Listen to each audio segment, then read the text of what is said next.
It's the pilot. We can change it later. Was the one that, we can always change it later. Who gives a shit? Who cares? Who gives? If Star Wars is an indication, we can change it.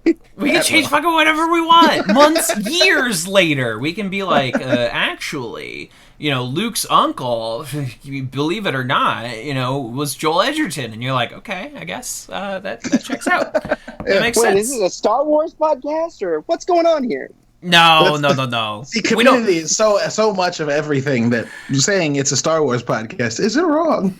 We don't get to start talking about Star Wars until like the season 2 finale. So everybody buckle up. Everybody just keep your Star Wars talk under. Put it in a little basket, and then put it off to the side, and we'll get to it later. I'm gonna keep it in my pocket for later. Yeah, we're gonna smuggle a little Star Wars. We're gonna keep him in a little basket, just like that baby Yoda. I see him on the internet. That's what I was gonna say.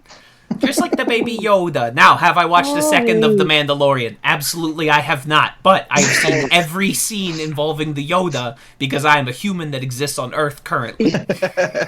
There's suddenly so much fucking chutzpah in this podcast. Yes, we're putting a little stank on it. We're putting, I live in the great state of New York, but I have been quarantined for now a week and 2 days.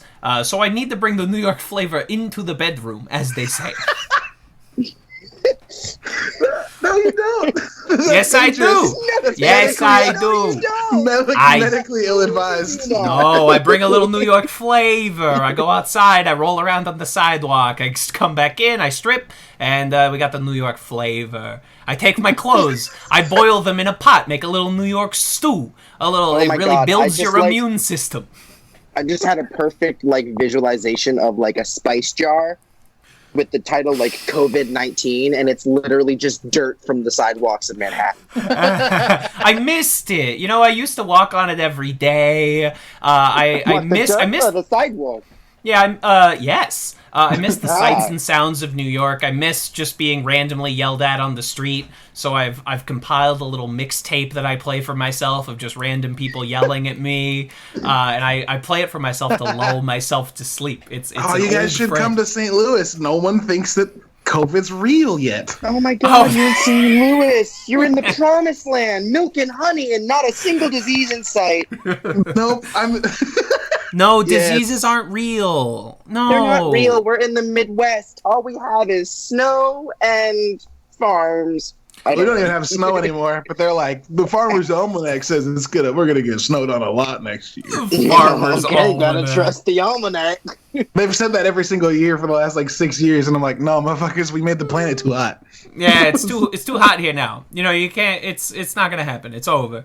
St. Louis is cool. Y'all won't realize that COVID is real until baseball season just doesn't happen. We got 2 days. 2 days. Cardinals are supposed to play in 2 days. Good luck, buddy.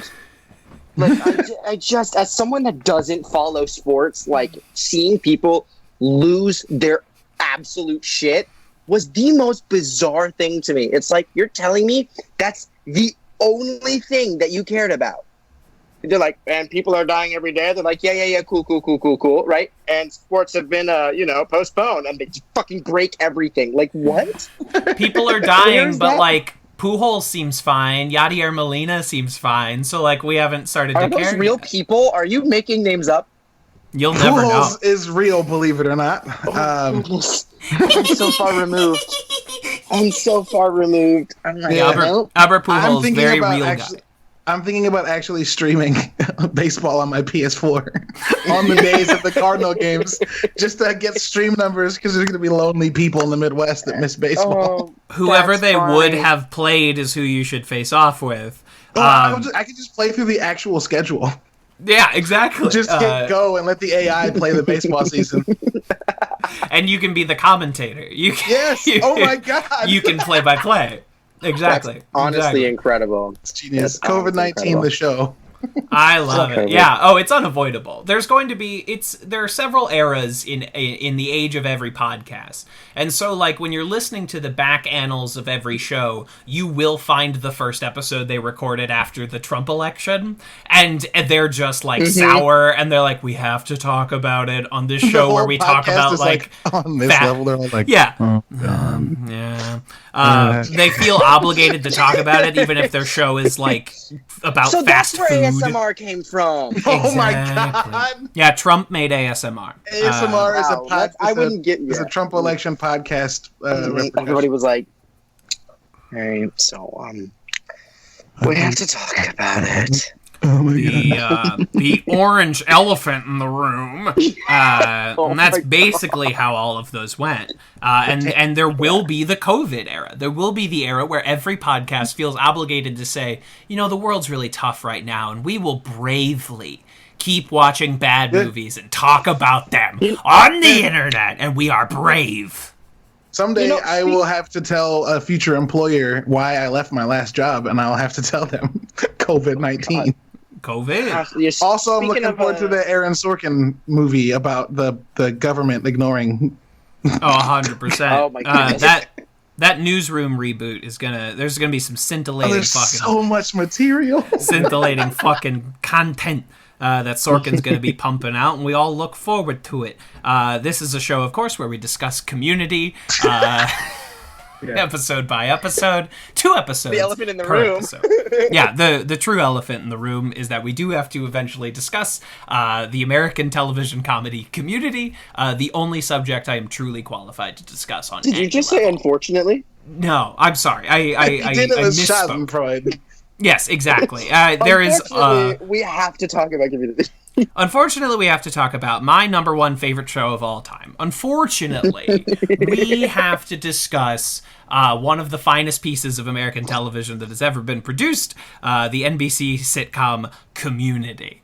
And I, of course, am TV's Kevin Lanigan, 1/3 of your hosting block. Oh yeah, that. And with me, of course, across the mic is whoever wants to talk next. All right, well, I'm going to just jump right in. Hi, I'm Jace. I use they, them pronouns, but for the purpose of this podcast, you can call me the Disco Spider. And if you get that reference, you're on the right show. Podcast. You've subscribed to the right show. I am Caleb, he, him pronouns, and I didn't come up with a good Community reference from my Nickety name. And you are Ben Affleck's Academy Award for screenwriting. Perfect. That's yes. And yes. I am, of course, Alexis with built-in ball warmers, and together we will talk about Community episode by episode. By the time this episode is up, Community will finally be on Netflix, which means I might be able to convince people to watch Community finally, because of the current landscape we live in. If it's not on Netflix, it doesn't exist. When Friends leaves Netflix, and you can't just go buy Friends, you can't just go wherever Friends is going, it no longer exists. This television program, it doesn't exist. Same thing with The Office when that eventually leaves, and I'm excited for Community to finally exist 11 years after it first aired. Wow. Maybe we'll actually get that movie.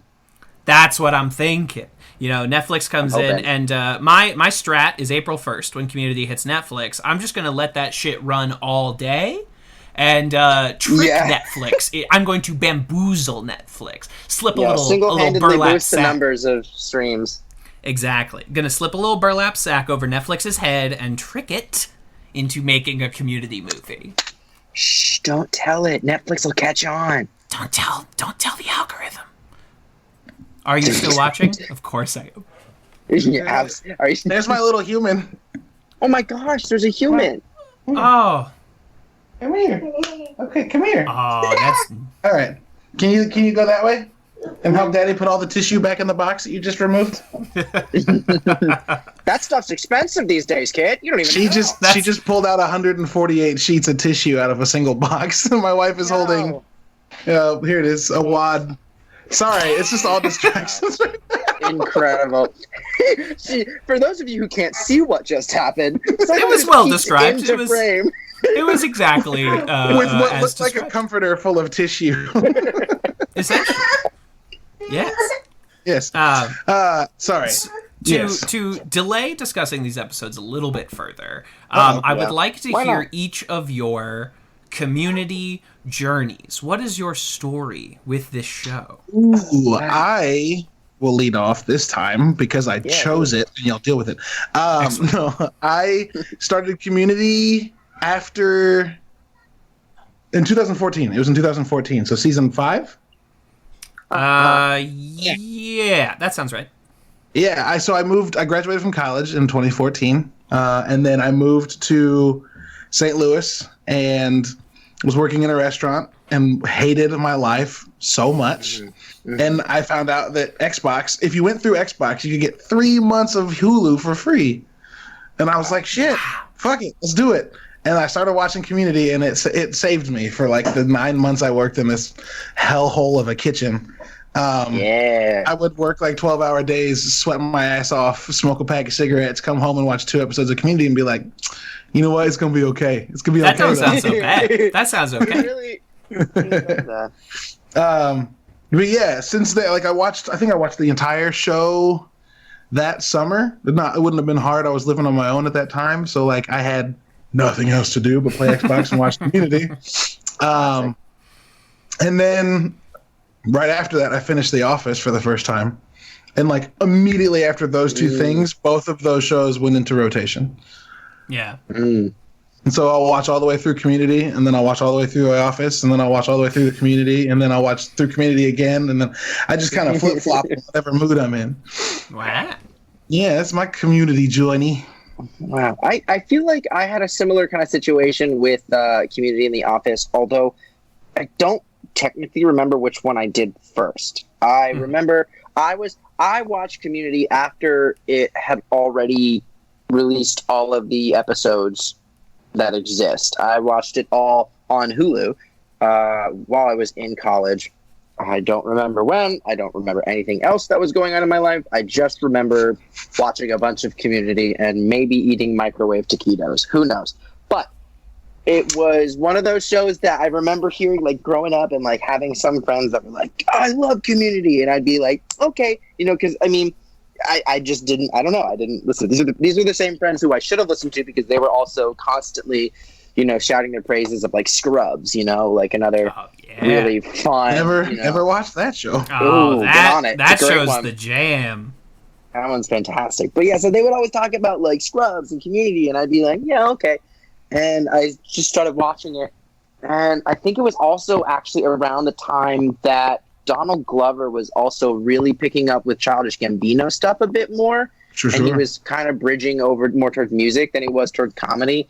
And that craving for early Glover laugh, you know, sources of laughs from Donald Glover was just like right there. And I watched it, and I remember immediately absolutely falling in love with the relationship of Troy and Abed as like easily one of the most wholesome male relationships in any TV show ever. Like 100%. completely non-toxic, still very, very realistic, normal masculinity, but just showing it on a slightly softer side. And where they're able to, like, it was like just there's just subverting so many tropes. I don't want to get ahead of myself, but there's like the one quote where, of course, naturally, Pierce is calling them gay.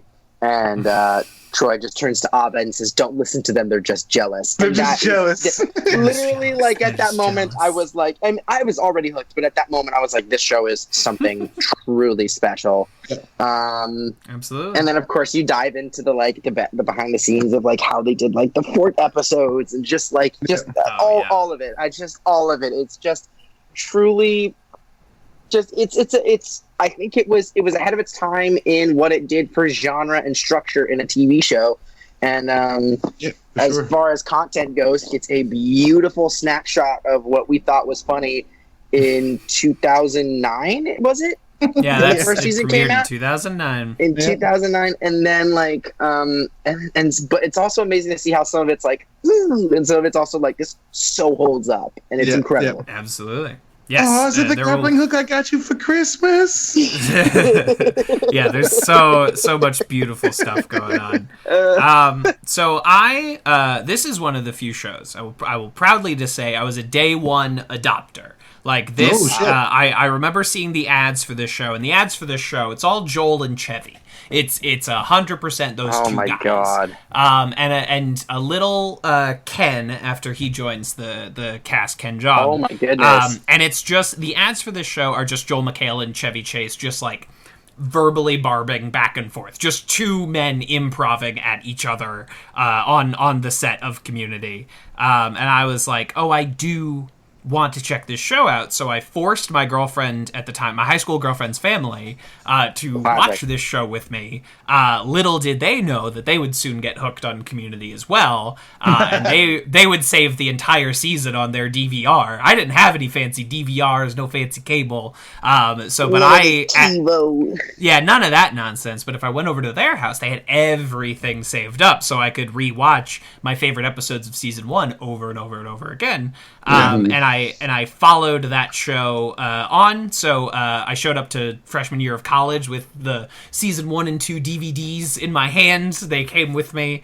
And I proudly introduced like a dorm full of people shouting the good word of Community, like up and down the halls of Webster University. Oh my god! My friends and I started playing D&D because of Community. It was a wow. it's a seminal show for me. Yes. My number one favorite show of all time, and I am so happy to finally have an excuse to just watch it end to end once more. This is very exciting. So today, on our inaugural episode, we simply must discuss Season 1, Episode 1, Pilot, written by Dan Harmon and directed by the Russo brothers, who you might know as two of the most successful movie directors of all time. Yeah. But as of the directing of Community, they had directed Yumi and Dupree with Owen Wilson, and very little else. They were sort of journeyman. Oh, they were big Arrested Development directors as well. They were two of the main directors on that show. Before they fucking started directing every Captain America movie, taking over the world, yeah. Exactly. They get the Captain America job off of their work on Community, where this show goes in such bold, crazy genre directions, and they are two of the main guys pulling those things off, and they get to be this show catapults them into the stratosphere. Not just them though. Oh, like, no. The Marvel Universe has its hands full of Community. Like, we've seen Danny Pudi in Winter Soldier. We saw Yvette Nicole Brown and Ken Jeong in Endgame. Not Endgame. Donald Glover plays... Yeah, Endgame. Donald Glover is... Technically Prowler. Prowler, He's not been masked, but, you know... Miles Morales' uncle, and then he's in Into the Spider-Verse. A scene from Community is in Into the Spider-Verse when Troy jumps out of bed and stretches in the Spider-Man costume. That's on Prowler's TV in his apartment when Miles goes into the apartment. I just watched it again. Oh, I gotta! Wow! I just watch when Miles. I love it. Watch when Miles goes into the apartment the first time. It's Troy standing up and dancing and stretching. The beginning of season 2, I think that was. Oh, yeah, incredible. It's the first episode of season 2. And then the composer of the show, Ludwig Göransson, works a lot with Donald Glover on his music, and he scored Black Panther. Yeah, scored Black Panther. Yes, and of course Jim Rash, who plays the dean, becomes the dean of MIT in Civil War. Yeah, at the beginning of Civil War. Yep. Yep. It's what a cast, and some of them were already kind of established, and some of them were like right on the cusp of becoming big stars. It's a powerhouse now. Yeah, Alison Brie is the queen of television. Oh my god, she like owns Netflix now. Yeah, she Glow and BoJack, and before this show, she's on fucking Mad Men, and then she has also 6 like Horse seasons Girl. of Isn't that new movie or something? Yeah, she's another one out too. Yeah. Yep, she owns Netflix. For a while, Will Arnett owned Netflix, but it's Alison Breetown now. It's Breetown, baby. Yeah, Breetown, baby. And it is exciting. In this show, we have fucking Chevy Chase, who no one had seen in 10 years. They found him in a garbage dump somewhere. Why? Because of this show? Exactly. Yes, jumping in, I think we're talking about 1 and 2, correct? Or do we start with 1? Yeah, we're talking about 1 and 2, but let's start with the pilot, and then we'll see how we grow. Gotcha. Here. Yeah, I just remember it's one of those things. I remember, first of all, watching it again. I rewatched, them earlier today, and it was that jarring moment of watching pilot after having not seen it in years, hearing what is not the Community theme song you've grown accustomed to, and like hearing this like punk rock pilot intro. What is this? Yeah, it's weird. It's weird. Super cool. Very cool. Immediately sets the tone. I remember one of my favorite things about it though was the introduction of Britta as it's interesting how the lens on that went from one thing to another thing. That's very starts off. You could tell it's like technically not early 2000s, just before 2010s, and we're like, oh, here's the female love interest, and as a male, writer and director, into the trope of, man, feminists suck. Take 101. So then we go into, as a right, they lean into it, and it starts off where it's like, she's a feminist, and it's like, okay, cool, and then as the show develops, you realize that she's actually like not really an actual feminist. But now, so that's phase 2, but then you enter it in through the lens of like 2016 and on, where feminism has kind of got its separate factions that have finally hit mainstream thought, and we realize they somehow nailed the perspective of a white feminist. Yeah. I come from a long line of wives and mothers. Right, and it's like many do. And it's fascinating because it started off as like, people being like, hey, this is probably not the best take in the world, to now it's like, this is a pretty good take. I don't know. It nails one specific type of person, and the show is not tearing down. This is not South Park where like we must tear down anyone that cares about anything. This is very critical of so specific. They're like pinpoint. Like you've got Yvette Nicole Brown's character, Shirley. Why did my brain just do that? Shirley's the very, the super religious black woman. Shirley's my mom, dude. Shirley's my mom. Pierce is just like the super. He's just the straight white dude that no one likes. And I think I don't know. Did he play the role too well, and that's why we don't like him? Who knows? No, I do believe the role became him, or vice versa. Yeah, essentially something fed into something else, and we will get into the long torrid history of Chevy Chase on this show. Yeah. But yes, so in the pilot, we are introduced to all of our major characters. In some of them, a little distant from the characters that they will become. Troy kind of goes from this really like masculine, self-purporting jock to kind of just Donald Glover being funny, like a very soft boy version of it. Like this character will go on to cry in almost every episode of this TV show. But in this pilot, you never could have predicted that. You have Abed, who I am truly impressed that they got a character with like an undefined social disorder, but some kind of Asperger's or autism on a very mainstream television show that would follow The Office or Parks and Rec or Scrubs. Like they get on television, and Abed, changes and grows in very interesting ways over the course of the show. Annie doesn't have a lot to do. Shirley doesn't have a lot to do. Not yet. No. Pierce, as portrayed by Chevy Chase, is kind of just like a very dwindling. Pierce is very interesting because they dress him and have him act like, I don't know, a white man who peaked in the 70s and 80s. Feels kind of pointed towards Chevy Chase. He's purely there to foil Jeff. That's Yes. his structure. He's there to act as the foil for Jeff. He's like, I mean, and they pointed out when he's like, you remind me of me when I was younger. Yeah, he's And Jeff's he's reminder just like, that he's gonna end up like Pierce if he doesn't. Yeah, exactly. stop I fucking deserve up. that. I deserve I that. deserve that. Yeah, exactly. And there are Yeah, sure. so Deserve that. many beautiful classics exchanges in this pilot. This is one of the great pilots. This is a really strong TV It's pilot. super good. It's super. Especially sitcoms often have terrible pilots. But The this Office's one, first so 6 bad. episodes are really, really hard, dude. yes, Yes. Well, Abed, nice to know you and meet you in that in order. that order. or Troy even being like, "Whoa, you just wrinkled my brain!" Like just in like really great one-liners. There's a lot of good interactions with John Oliver too, who was regular, non-regular on the show. Goodness.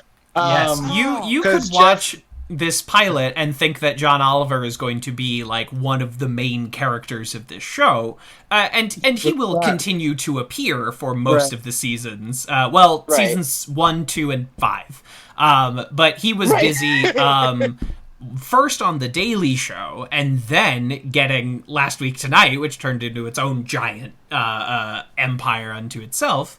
But you could watch this first episode and think that he was going to be a main character, and then he does not appear in the second episode. He makes no appearance. Yeah. His role will kind of be filled by the dean going forward, as the show figures out that they have a comedic weapon on their back table in Jim Rash.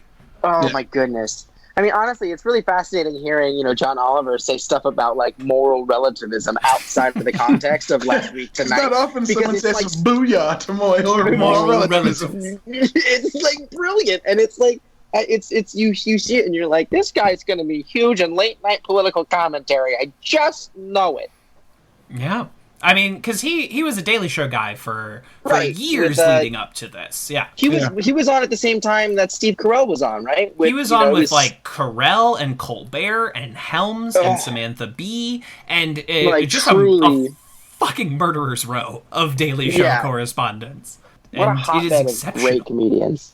Absolutely. And so in our pilot, Jeff pretends to be a board-certified Spanish tutor to try and have sex with Britta. Having sex with Britta is the plot line of the first 7 episodes of Community. Like we're gonna get pretty deep. It's not until Christmas that we kind of abandon that as the main plot line for season 1 of Community. It's still there though. It's underlined, but it's They're finally like, look, we've got so much more mileage. We have 1,800 other characters to play with. Let's try something new. Right, and it's not until they abandon sleeping with Britta that Britta becomes a great character, like my favorite character on the show. After she is free of the shackle of Jeff Winger's penis. the shekel. The shekel. The schmeckle of The Jeff schmeckle. Winger's penis. The schmeckle. There it is. That's some more New York flavor. Unbelievable. What is the thing he says to Britta in Spanish when she asks her? Oh yeah, say that in Spanish. He says like, I sleep late Spanish, 1 more hour. Do not scratch my car. No, Do not that's scratch my car. He goes, and I am Jefe, and then the subtitle of Boss pop. Like, really just the way that this show uses meta humor, unparalleled. It was never done like this before. Yeah. Oh, sorry. I was raised by TV and trained to think that every black woman over 50 is a cosmic mentor. There you conditioned to pay for your damn taco sign field. It's Seinfeld. It's so good. My good God. And again, some just fucking crackerjack dialogue. My favorite exchange is Jeff and Duncan on the football field. A 5-year-old girl can talk to you that way. Yes, because that would be adorable. No, because you're a 5-year-old girl and there's a pecking order. There's a pecking order. Okay, fine, I'll do it. Yeah, all along, Jeff Winger's preposterous plan to get all of the test answers for every class. As if a professor of psychology in the school would have them. Yeah. Jeff clearly has no intention of understanding what how and why a community college exists. No, he just. He had a degry from Columbia. Now he needs one from America. It's in another that amazing cannot line. be an inspiring journey. I think one of my favorite lines from when they're at the track field is they're like, stop staring at them. How can you? No, he says, keep looking at the track runners. He's like, how can you not? That guy must be 80.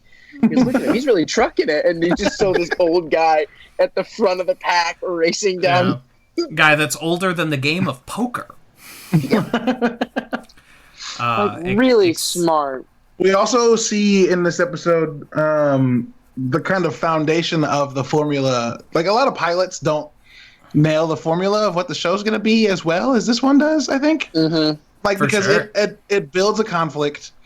You see Jeff step in as the mediator and gather everyone's attention just by talking.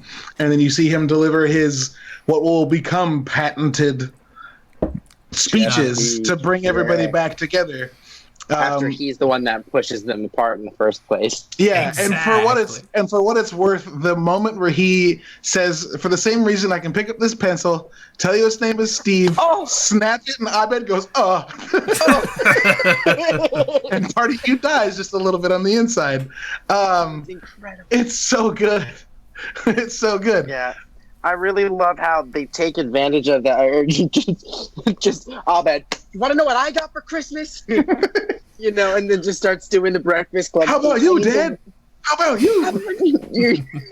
The way that they manage to kind of really bring the foundation through Abed to say, hi, in this show, we are going to constantly refer to other material internally and refer to the fact that we're a TV show with a character that is not socially conscious in the same way that a human would be, making it completely realistic for someone to behave in this way. And he acts as this beautiful mediator between the behind the scenes of it all and the audience, and he's somehow in the show, so much so that down the line he becomes the interface for multiple timelines.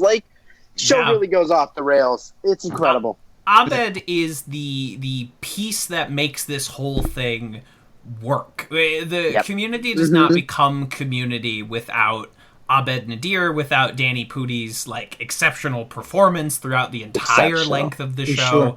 And I think everyone in this cast is pretty universally great. There is no weak link. Everyone can deliver a fucking joke like it's nobody's business. Joel McHale can deliver these labyrinthine sentences. If you consider nephews metaphors for friendship, then I think you'll agree with this transformer that it's time for ours to become a man by reading from the Torah. And it's just all of these jokes, they start in a place, they take a fucking back road to the next town, and then they end up in some spot, and it's exceptional. I remember just watching the first episode of this show and falling in love instantly, because it felt like someone finally made a show for me, a show that I was like, oh, they are trying to directly appeal right to me. It's unbelievable. Yeah. Anything else to say about the pilot before we leave? Before we move on? Ken Jeong isn't even in the pilot. Isn't even in it. He doesn't show up until the second episode. And it's interesting because when the pilot, like you said, John Oliver, you expect to be much bigger.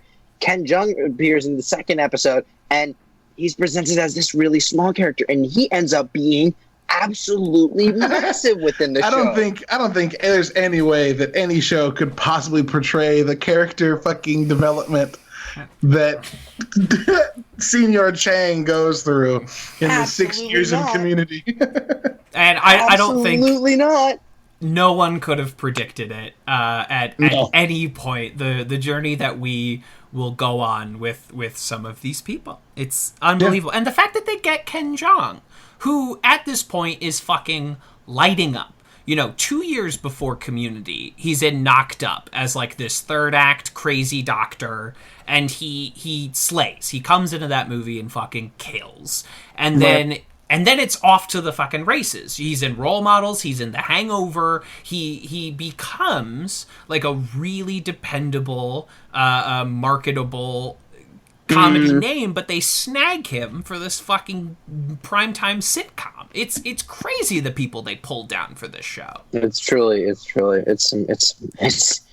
crazy. I think I'm also, as someone that's not a huge fan of cringe comedy, although like to be fair, like I love The Office, like, you know, but like when you get into cringe comedy, most of the time I'm like, I'll pass. Thank you. Give me something else. It's easy to people.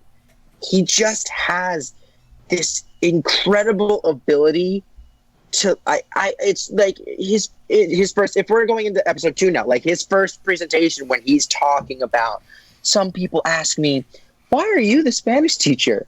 That's how they say you? It. Why you? Are you? And shouldn't you be teaching some like photography or martial photography?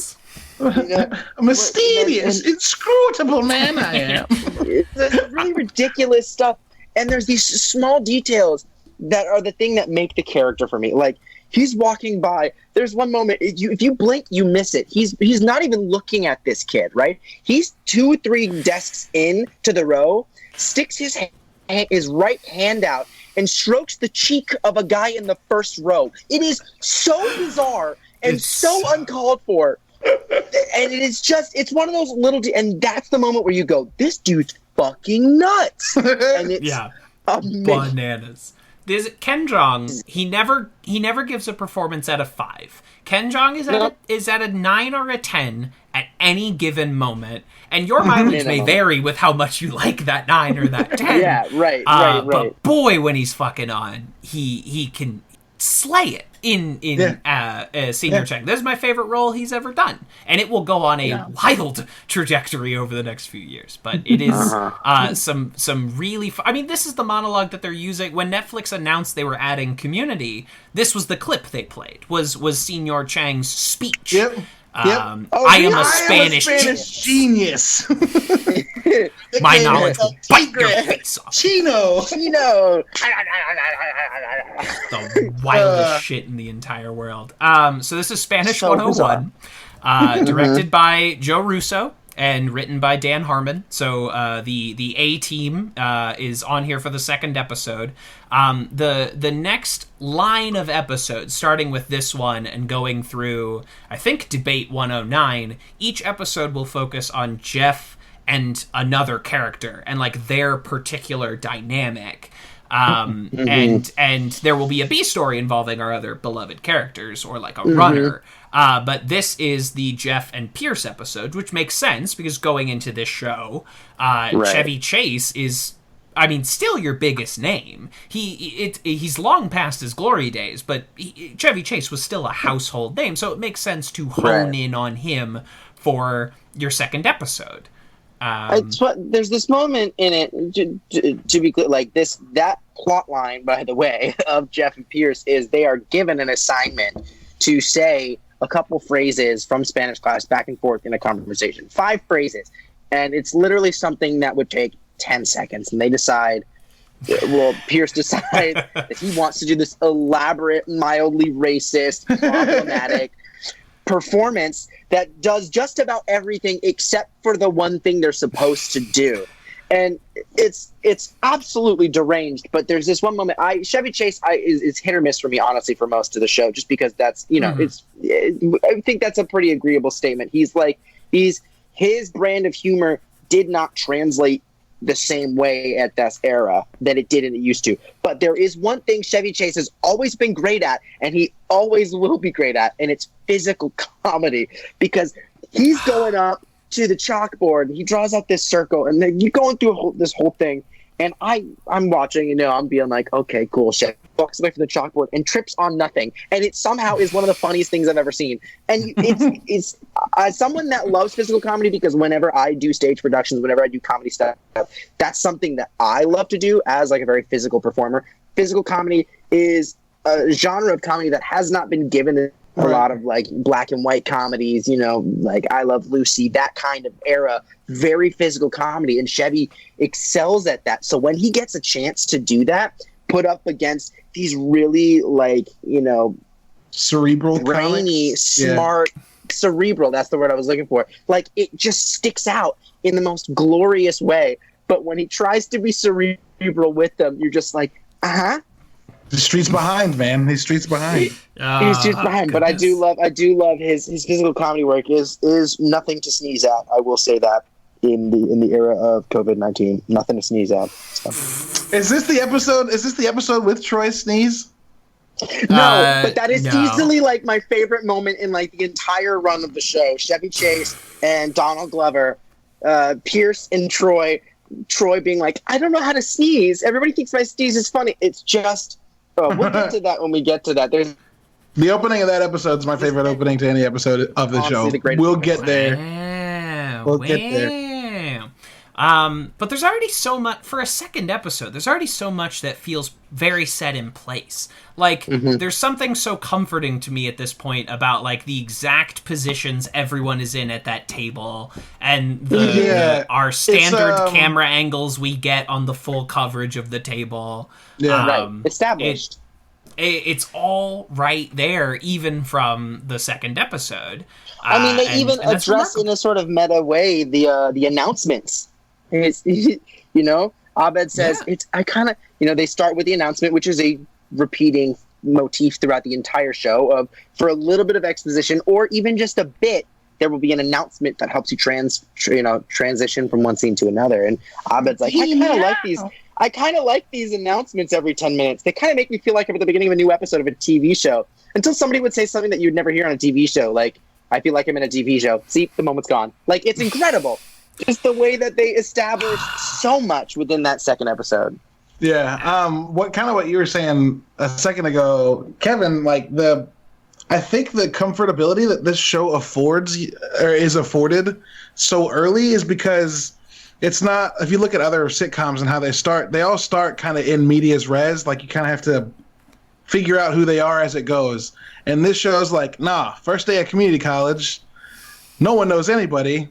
They don't know any of their classes, any of the other students. They're all learning, and you're going to learn with them. So, rather than having to figure out this backstory of all these people, you're literally learning with Jeff. And I think it's super smart. Like, the first 8 episodes of this show are a pilot, and then 7 episodes of learning all the other characters through Jeff's point of view, because he's the one who was focused on in the first episode.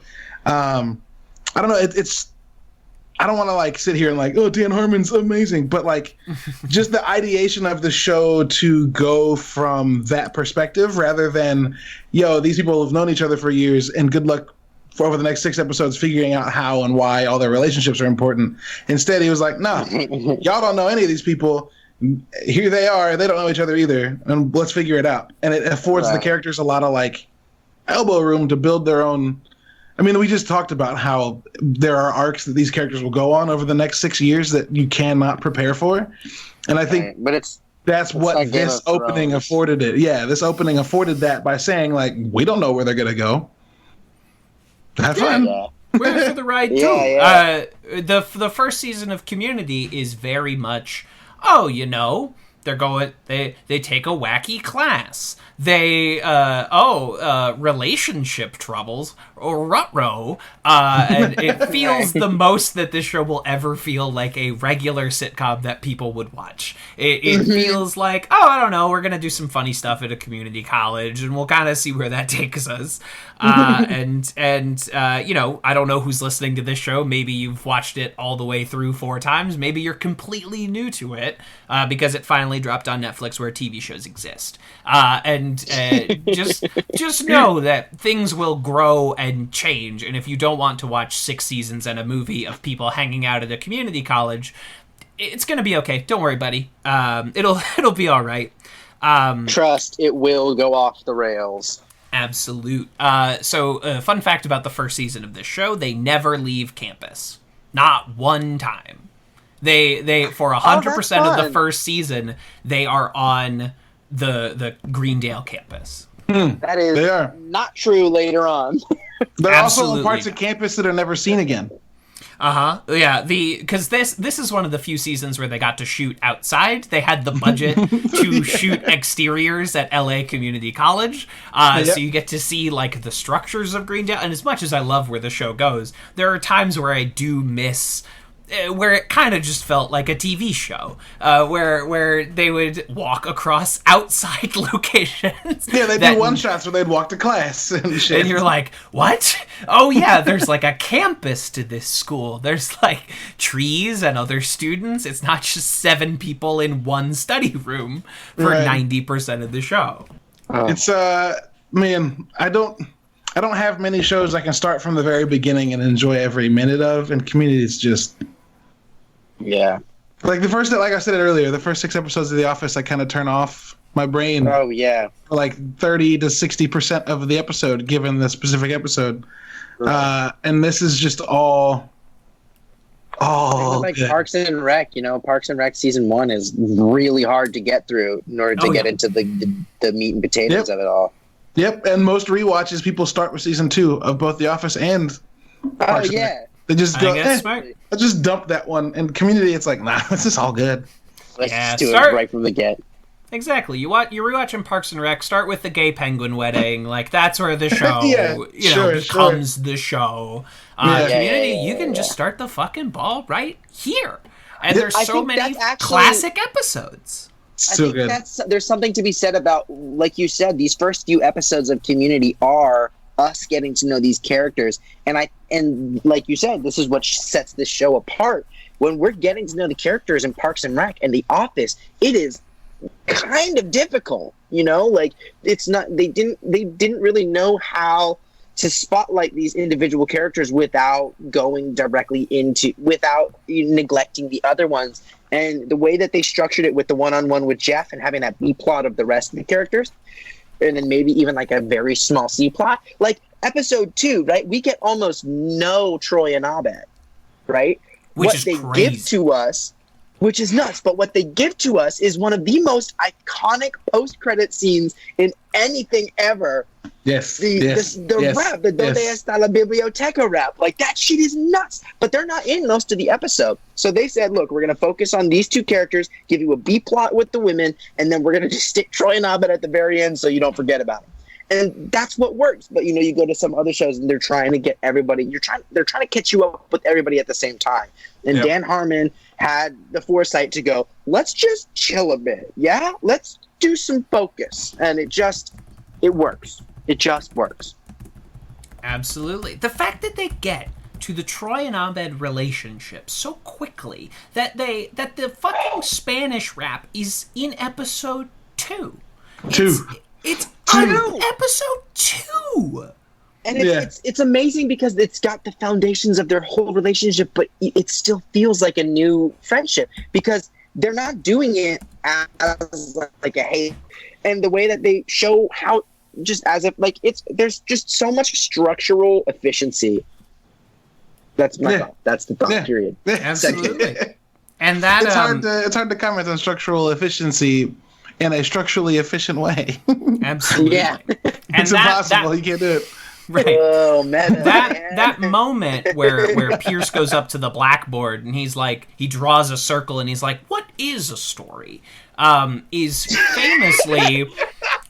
Is famously something that Dan Harmon like actually did. Like that is how he walks into the Community writers' room, and he has this quote unquote famous television story structure called the story circle, and the exact journey that pretty much every episode of Community will follow is all contained in this circle. It's worth looking up if you're someone that's interested in those kinds of things. Mm-hmm. But the fact that Dan Harmon is already putting those worst parts of his personality onto Chevy on blast, is one. I mean, look out for it; it's gonna keep coming back like over and over again. Because I think Dan Harmon wants to be Jeff, but he's Pierce, and that is the unfortunate relationship of his life. Have you watched the I think it was a Vanity Fair has like a live sit down panel with all of the people from Community except for Chevy and Troy. Chevy and Donald. think I've watched all of those like YouTube just knows that I want to see it and just puts it up every time there's a new one. Yeah, because there's one where the one I'm thinking of, Dan Harmon refers to Chevy as a self-proclaimed superstar. and it's just it just zings immediately, and I was like, yikes! All right, That's the good shit right there. that's the good shit right That's there. the good shit right there. So I have a challenge. I didn't tell you both that this was coming, God. but I want to. no. It's not a trivia challenge. It's none of that shit. I'm scared. I have opened up a Word doc, and I have Okay. entitled it "The Great Community Rankings." Do we Okay. want to attempt to rank the episodes Every of episode? Community that we got? Just the ones that we've seen Oh so my far for the goodness. show. Just the ones that we've seen so between far. 1 for and the 2? show. Yeah, between 1 and 2. And where we are can just sitting? add as it We goes. will add as we go. Exactly. Yeah, I'm not going to ask you to remember the quality of No, this season. is smart. This is smart. This is smart. It's something. Because then on episode 3 and 4, we can be like, 3 was better than 1, but not better than 2. Exactly. We I like slow it. grow. We slow build. Wait, also, how are we gonna have 2 sets of numbers? Like, are we gonna have the number of the episode and the number of the placement next to it? Because I'm just gonna forget which one's which. Yeah, so like if we decide to rank the pilot number 1, we'll do S1E1 pilot. Gotcha. And All right, then that there makes you sense. go, bada bing, bada boom. Bada boom. So, Um, and we I will think- have to average it. We'll have to agree on where That's this is fair. gonna go.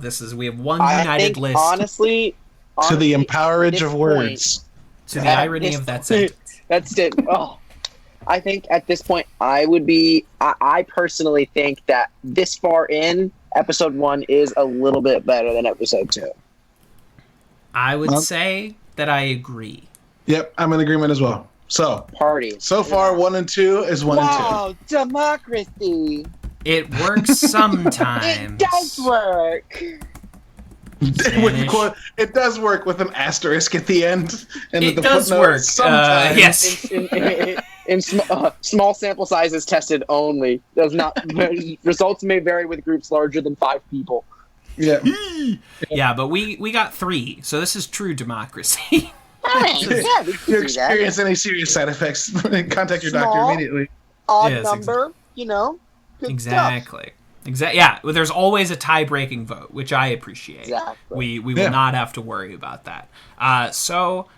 Excellent. I believe we've reached the end of our first episode of Basic Community Studies. We made it. If we didn't say the title of the show so far, we have now. Yep. So enjoy that. Anything that you two want to put out there for the good people? Viewing gosh. recommendations, where Boy. they can find you, anything like that. Go for it, Jace. Don't find. I was gonna say, don't find me. I'm trying to. Don't yeah, find me. I'm trying to social isolate right now. Don't even Don't come close to me. Find me. Don't try to find me. I've made a plan. Don't send me mail. Don't do nothing. I don't do want to it. hear Don't from do it. you. I got a PO box to preserve my ass. I have a P.O. box, and every time something new gets dropped off, it has to sit there for a month. And if something new shows up, it's got to sit there for another month. Everything's going to wait another month. We are Gotta wait a month. not and taking then those wait a month. chances. Not taking those chances. No, you can follow me on Instagram at JACENZIEV. That's the rest of my social media. If you want to follow Twitter, I guess go for it. Don't follow me on Facebook. I'm not gonna friend you. It's just not gonna happen. Ain't gonna happen.